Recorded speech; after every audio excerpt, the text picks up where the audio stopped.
Okay, so let me show myself. It's July 27th, 2026. My name is Amy and I'm here in a dormitory for migrants on Lucia Street in Moldova, Chisinau. Yeah, right now. I'm supposed to be under the protection of the local police. Yeah. Right now, there was an episode when a neighboring woman who was living in a different room, in a separate room, aggressed against me physically. Yeah, she was physically aggressive. Yeah. I complained. I complained because my money was missing from my room. Yeah. I complained because my things were vandalized. Yeah. I complained on multiple other grounds to the administration. I took videos of some illegal actions by their staff. Yeah, I complained about their staff. And I told that woman to stay away from me physically, to stay at a safe, socially accepted distance. Yeah. To simply follow the law, follow the ethics, follow the norms, the social norms. Yeah. The local director, the head of the police comes in. Yeah, he said he heard the argument. I did not yell at nobody. Yeah, I was talking in the same tone of voice I'm talking now in this video. Yeah, or something similar. Yeah. And all I said was for that woman to physically not shove me out of my space, to physically not aggress against me, to physically not touch my body and not approach my physical body on intimate distance. And I also asked for her and for her adult, she has a child daughter, yeah, but it's a big child. She carries her naked. She carries her on her shoulders. And right now, when she shoved me out of the showers, I was standing in the door, I was going to take a shower. She asked, "Are you going to take a shower?" I said, "Yeah."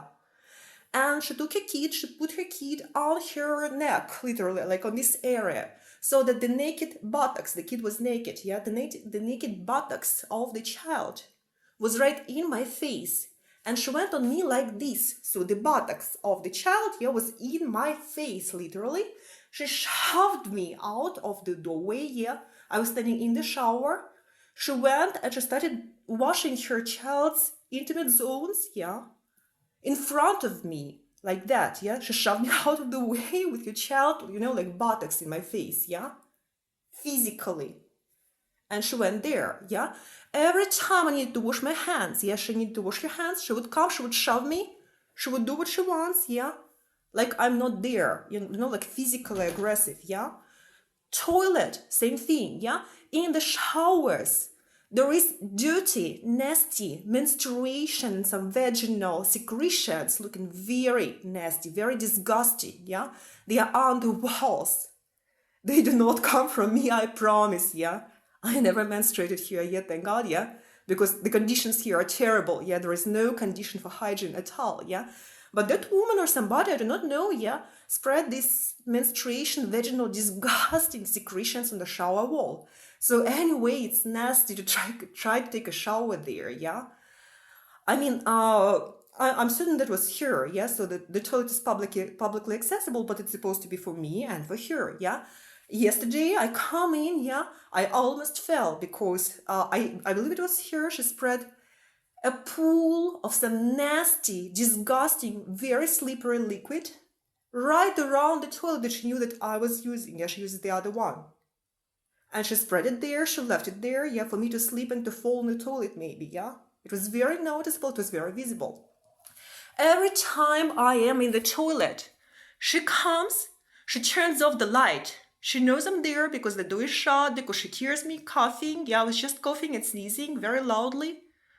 It was perfectly audible. Yeah, she knew I was there. She was talking to herself. She was muttering to herself in French, which is her native language, which I understand, yeah, which I speak. Some very aggressive hustle, threatening me things, insulting me things. Yeah, it's not the first time. She has a habit of talking to herself, yeah. She does not like me. She wanders there muttering some threatening, insulting, humiliating me stuff, yeah, that I can understand, that I can hear, that's hustle, that's aggressive, yeah. So she knew that I was in the toilet, yeah. She comes, she turns off the light. It's dark yet, yeah, it's early morning, it's dark. She comes, she turns off the light. She does it habitually, yeah. She's trying to provoke. And I don't care. Yeah, I can do my stuff in the darkness. Yeah. I do not provoke things. But when a person comes and shoves me out of the way repeatedly, because she believes that she needs to, walk around with her child naked, like the buttocks in my face, shove me out of my way, yeah, not let me do my hygiene, yeah. It's, oh my God, that's torture to try to use the bathroom in the morning, to try to wash my hands after the bathroom. I don't dream of taking a shower no more, yeah. I'm walking all dirty, stench now, yeah. I don't dream of taking that shower no more, yeah. And that's not even why it's so unhygienic. It's simply because I'm threatened by that woman, and the circumstance that's going on there, yeah? By the way, yeah, for the administration of this astonishing facility, yeah? The shower, I will try to videotape it too, yeah? It's huge. It has broken off metal parts, yeah? It's grotesquely broken. It's not just broken, it's grotesque. It has water spraying, all around when you hold it, yeah? It sprays water on the ceiling, on the floor, to the right, to the left, in front of you, behind you, it goes everywhere, it's a very fashionable shower, yeah? The metal parts are broken off. Nobody normal would ever consider using that shower head, yeah? Question to the local administration that's now by the door listening and attacking me and aggressing me too. I'm gonna tell about this, yeah? How much does a new shower head cost? How much does it cost to run this facility? And how much does a new shower head cost? Yeah, a cheap one, a plain one, a simple one from a cheap store. How much does it cost? Are you gonna tell me they cannot afford it? Yeah? Question. So right now, after this morning, yeah, I asked politely that woman who was aggressive against me for multiple days now. I asked her very politely in French, which she understands, which she speaks.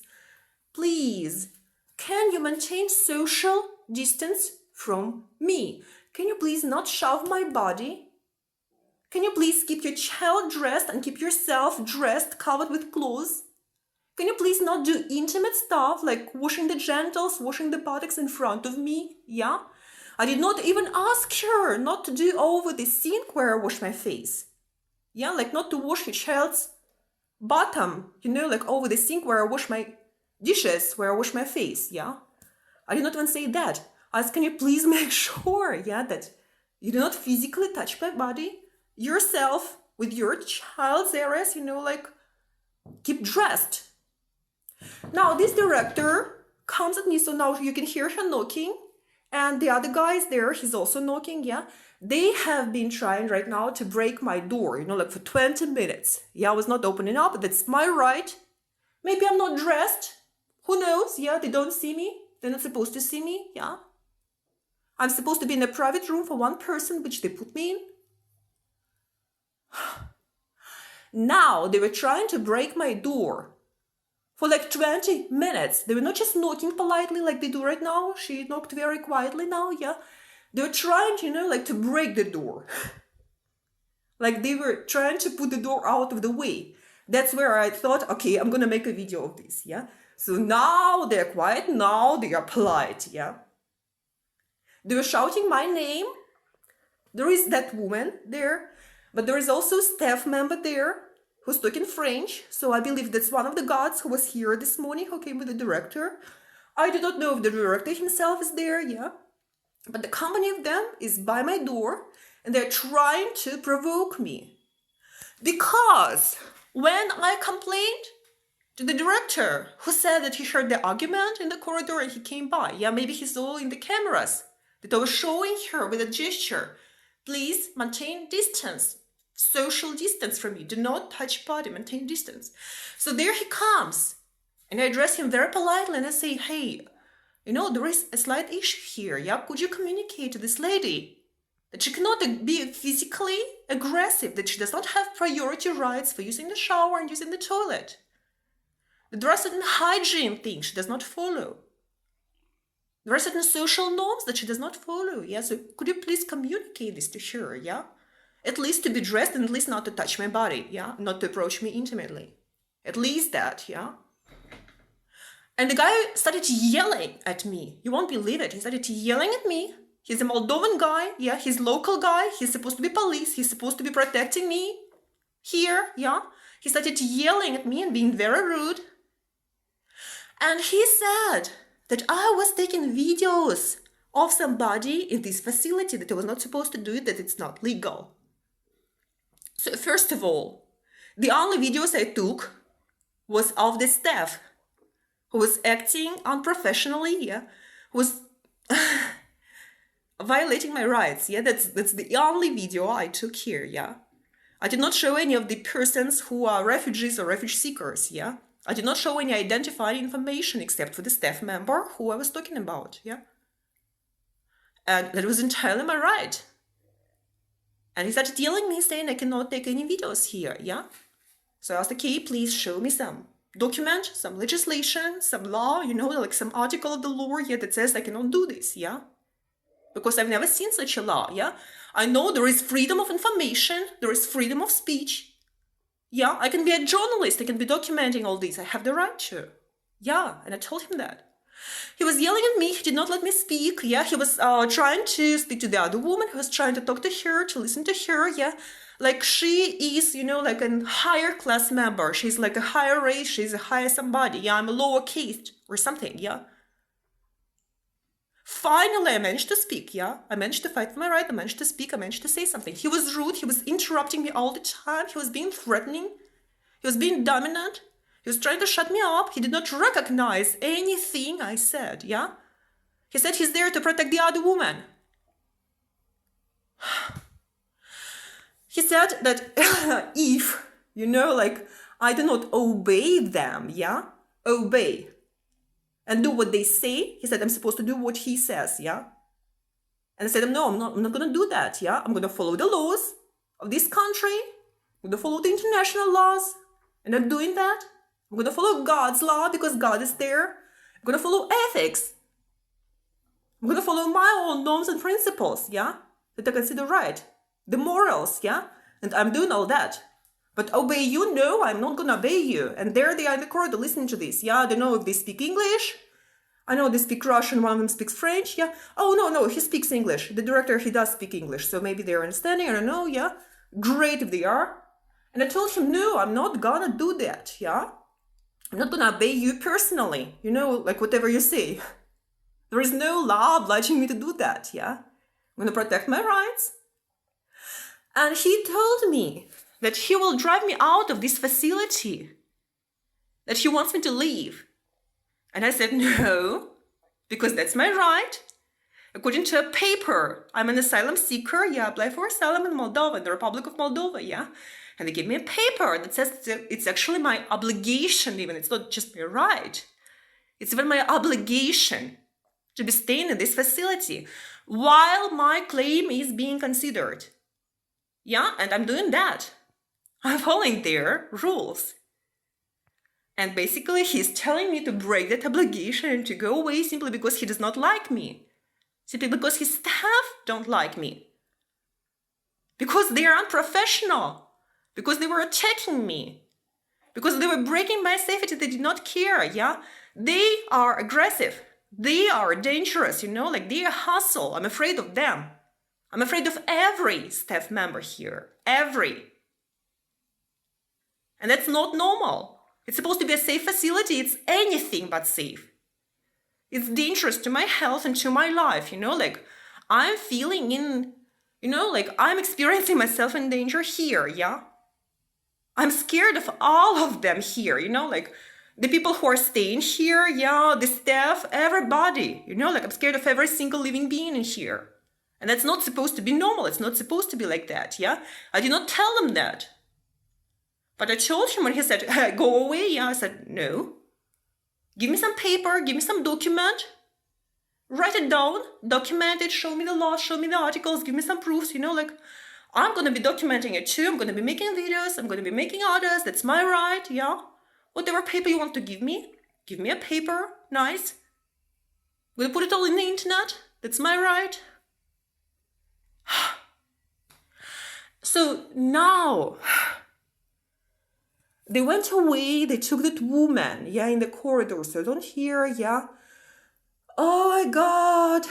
So right now they brought her by my door, yet I know because she's speaking French, yeah.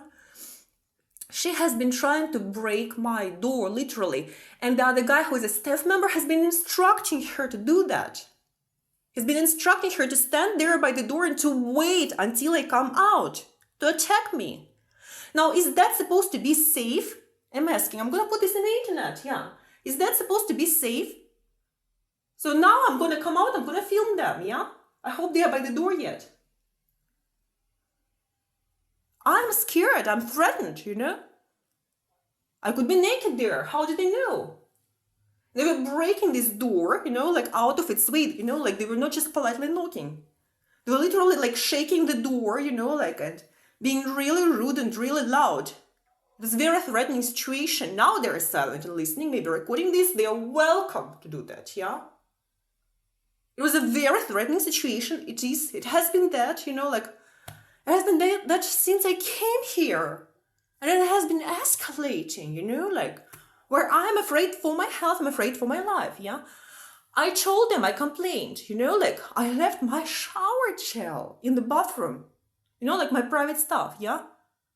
Now, one day I come, they realize it's not my shower gel anymore, yeah? Because I know I have been using it, yeah? I know what it feels like. And I know that when I use something and there is some white foam filling the sink, like it's some chemical, you know, like some chemical corrosive stuff, you know, it just goes like white foam all over the sink, and my hands, you know, start burning after one use. Yeah, they start burning, they get covered in wrinkles, you know, like the skin gets very weird. Yeah, I know that's not shower gel in there, yeah. So it was accessible to that lady, to anybody else, to the staff members. They don't like me, I understand, yeah? But it did not give them the right, you know, like somebody the right to go and pour my shower gel out or whatever they did to it, yeah, and put something else in there, you know, like that's corrosive to my skin. My money has been missing, I have been counting it, yeah. Small amounts, they were probably hoping that I will not report it, yeah. I have counted it, I have it documented, yeah. I did not go and complain, but it was missing, yeah. I asked him to check in the cameras who was in my room because nobody was supposed to be in this room. I did not bring nobody in this room at any point. I did not open the door, you know, like the first time, the very first day when I came here, when I opened the door, that lady's child ran into my room, you know, and she came in without being invited. I don't know why she felt that she can do this, yeah, but she came in here before I even stepped in here, yeah. So thankfully they came out soon after. But I never allowed anybody to enter this room, you know, like not a staff member, not any man or woman residing there, yeah? So I wonder how come my money was missing. I asked the director, please check the cameras, see if anybody came in this room physically in my absence at some point, yeah? I don't know. He said he's gonna protect her rights, their rights, not my rights, yeah? I asked him, what are you going to do to protect me? And basically he said, nothing. Or you go and write papers in my office, you're going to be explaining yourself, yeah? I said, I have done nothing wrong, I'm going to be explaining anything, yeah? I'm not supposed to be explaining, quotation marks, myself, yeah? I have done nothing wrong, yeah? These people have done wrong, the staff, you know, that lady, you know, like, I am feeling myself in physical danger here. I'm an asylum seeker. I came to this country to ask for help, to ask for protection. Instead of that, I was being abused here physically. I was being abused here sexually, okay? Let's be honest. Yeah, my money was missing. I'm feeling in danger. These people are physically aggressive. They are verbally aggressive, you know, like, I'm feeling ultra threatened. They're saying in my face that my asylum claim is gonna be denied before I even have an interview. I did not have an interview yet. They, the staff members, are saying this in my presence where I can hear it. That I have like 2% out of 100 that they don't have the chance, you know, like to stay here. Simply because they do not like me. I'm happy they don't like me. They're not supposed to like me. Because I'm fighting for laws, I'm fighting for God, you know, like I'm fighting for ethics, I'm fighting for social norms, you know, like I don't just obey people who say nasty, rude, illegal things at me. or who want to do nasty, rude, illegal things at me. No. I say no. And if they don't like me, they are welcome not to like me, because I don't like them either. Because there is no reason to like them if they break every norm and ethical norm, like moral norm, legal norm.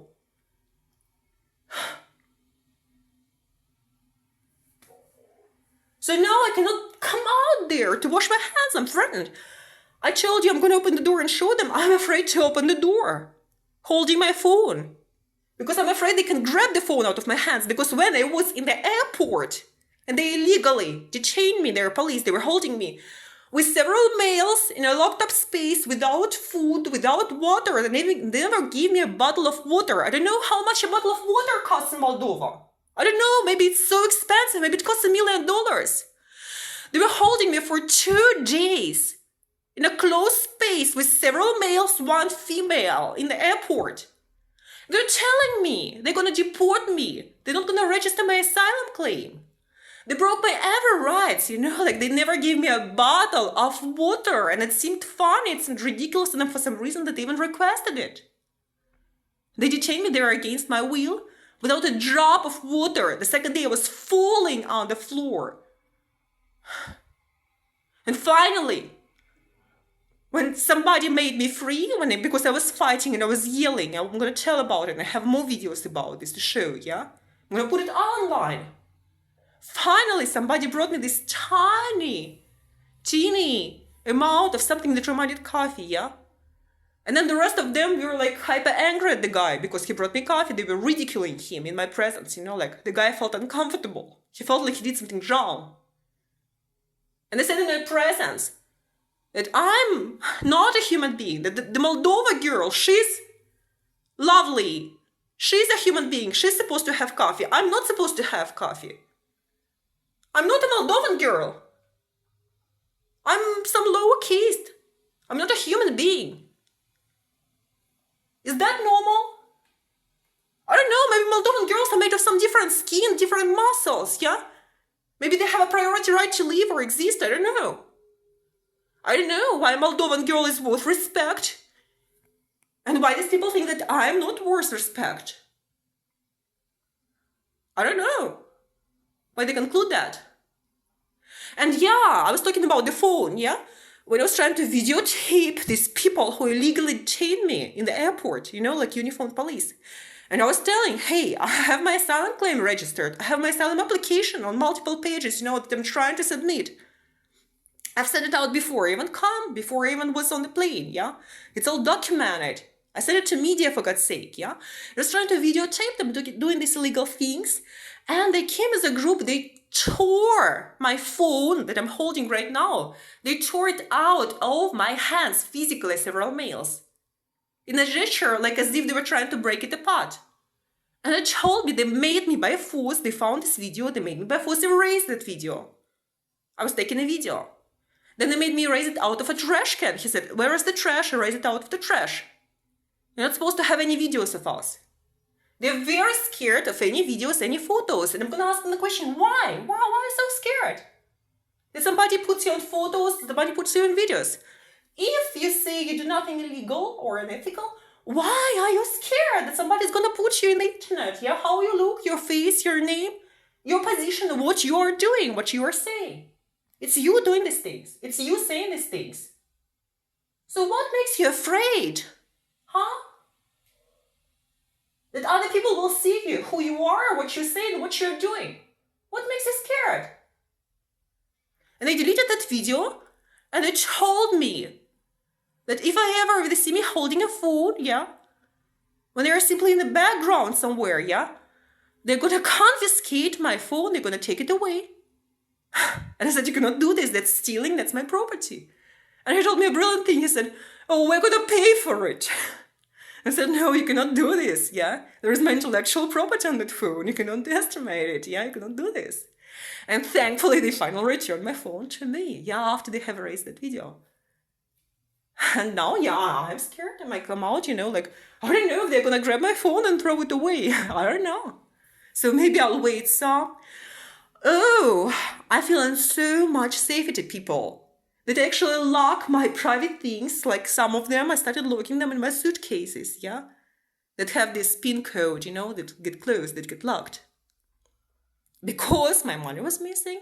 Because, I was threatened physically, yeah? And hell, at least I want to save some of my stuff, yeah? So I do lock some important things, like some valuables after my money started missing, yeah? I don't lock them when I sleep overnight, so I don't know, maybe I'm sleeping, maybe somebody can come in and do stuff, I don't know, they all have spare keys, yeah? I'm gonna tell you, it's crazy how much danger I feel, yeah? And they're saying overtly that I'm gonna lose my money here, that I'm not gonna have a job here because people hate me, because people are brainwashed against me, because nobody's gonna hire me even if I try to find a job, yeah? I'm gonna be a tramp on the street, they're gonna deny my asylum claim before I even had an interview. I'm beautiful! You won't believe it, yesterday I have been to that migration service, and I heard something, from the staff members that echoed that idea, yeah? That they have decided to no for me, they have decided to deny me before I even had an interview, before, I was there to submit the rest of my evidence yesterday, yeah, which I did finally successfully, yeah, after they finally agreed to accept it, yeah, after some argument. But I heard that saying that they're gonna deny me before they even read the evidence, before they even had an interview. Simply because these people hate me for some reason, yeah? They don't like people who are honest. They don't like people who are open, who talk about things directly, who don't obey them. I'm not a dog to obey them. And frankly, I don't think their dog should obey them because they're not their dogs. They're just dogs somewhere, yeah? I don't think anybody should obey them. And I think that everybody should follow law, the legal laws that make sense, if it doesn't make sense, then it doesn't make sense. Yeah, but if it does make some ethical and moral and, reasonable sense, then legal law, God's law, morals, ethics, norms, some social norms, I don't see why people are so, jealous of the air.